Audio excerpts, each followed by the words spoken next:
How's it going, YouTube? Coming in today with another video, and today, guys, what the brand new is going to be a very highly requested video. I've already done one of these relatively recent, but we already know as the format moves forward and we start seeing more YCSs, the ban list predictions do change, and I understand that a lot of you really want to buy cards, you're being really antsy, and you're like, I really just want to go and buy this new deck, or these new tech cards. But you might want to hold off till a ban list happens, just in case. Even if a lot of the YouTubers are saying one thing, it doesn't mean that's what Konami is going to do.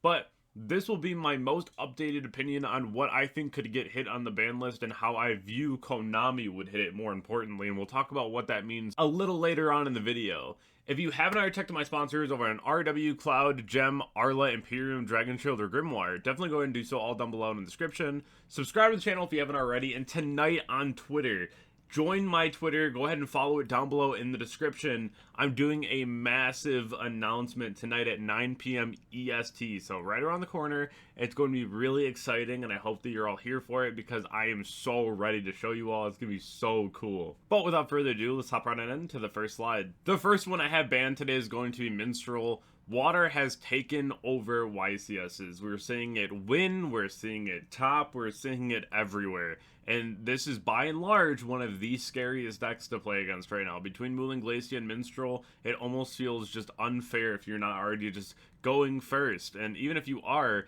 the deck main deck 6 Charmies and sides into 3 more. So it's extremely hard to beat at the moment. You have a very limited amount of options when you play against it, including the fact that if your opponent opens Minstrel, it's probably already GG's because they get to look at your hand. Unless you open like double rock, but even then it doesn't really matter that much. So definitely going to be one of the scarier decks in the room, and I hope that we see the Minstrel hit to at least make this deck a little bit more manageable as far as, oh, I lost the die roll, I guess I just get hand looped, right? Like, that always feels terrible. The next one here is Dweller. I don't really think this surprises anyone. I think that this is the same argument as, like, Saryuya, where it's like, it's been a problem so many times in the past, but it's not right now, so we shouldn't ban it.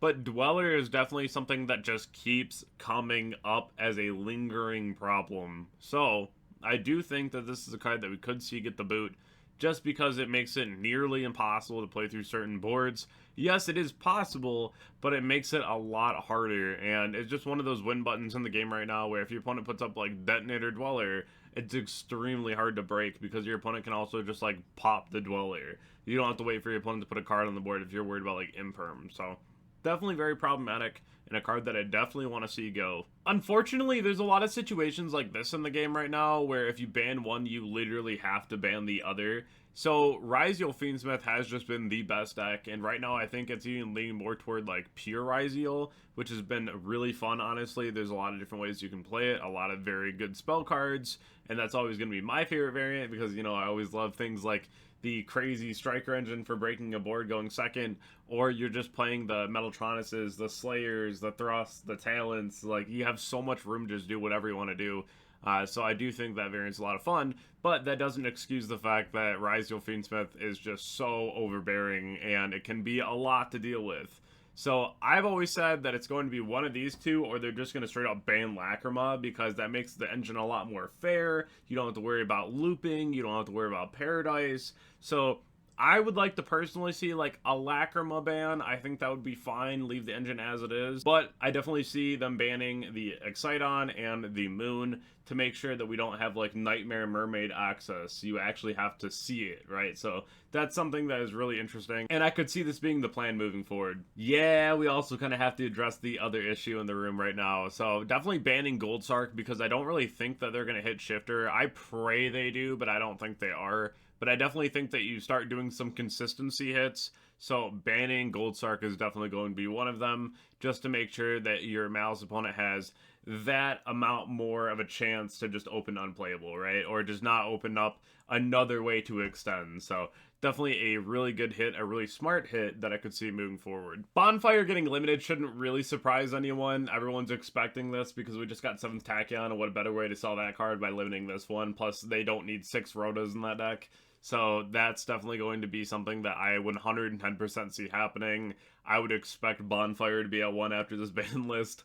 I do think that if we don't see a ban list by like Monday, we're not going to see one until after Houston. So just keep that in mind moving forward. I can specifically see Konami limiting Druid Worm 100%. But they might just limit all the Bestials, Lubellion, Saronir, Baldrake, Druid Worm, just because the cards themselves have been in the format for a long time and they are very broken. Even at one of each, I think that they're all still very strong and very warranted to play, and that's perfectly fine. But I could definitely see this be another indirect Malice hit, just making sure that all the Bestials go to 1. So you still can see them, but they're just less consistent, and there's also not multiple Druid Worm. Very much so not as popular as it used to be, but I definitely could see this going to 1. Some lists still play it, most don't, but just as more consistency hits, in case this is ever like the fallback plan, I could see this going to 1.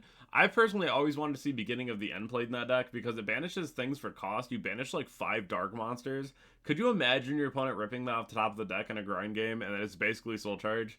That'd be insane. I'd be so sick. But Beginning of the End in that deck would be very cool, especially with Thrust. So we'll have to wait and see. But limiting Allure, there's definitely a good chance. Limit Heavy Storm, why not? I don't really think it's going to be that big of a deal. I think that if you're playing Unchained and you have Heavy Storm as a one-of, sure, right? Like, that's fine. And if that's like the worst thing that I have to deal with and I have you under like Flawless, absolutely.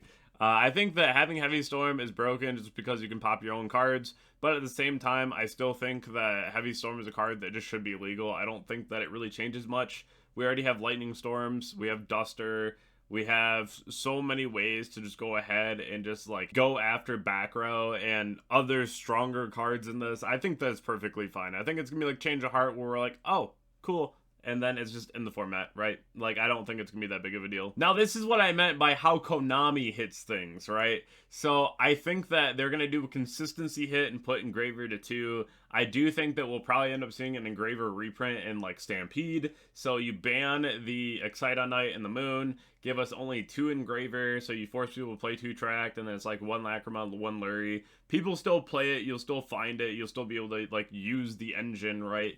But I do think that we'll end up seeing a consistency hit for 2 Engraver as well. The last thing that I see changing here is going to be the last of the Dangers just going back to 3. I don't really think that these cards are problems. I think that they're really cool and the way that danger cards interact, and you're basically forced to not play hand traps when you play these because opening up a hand trap with these is really awkward. Plus you want the hand size to make sure that you're not hitting your dangers, so you're more than likely not going to play hand traps.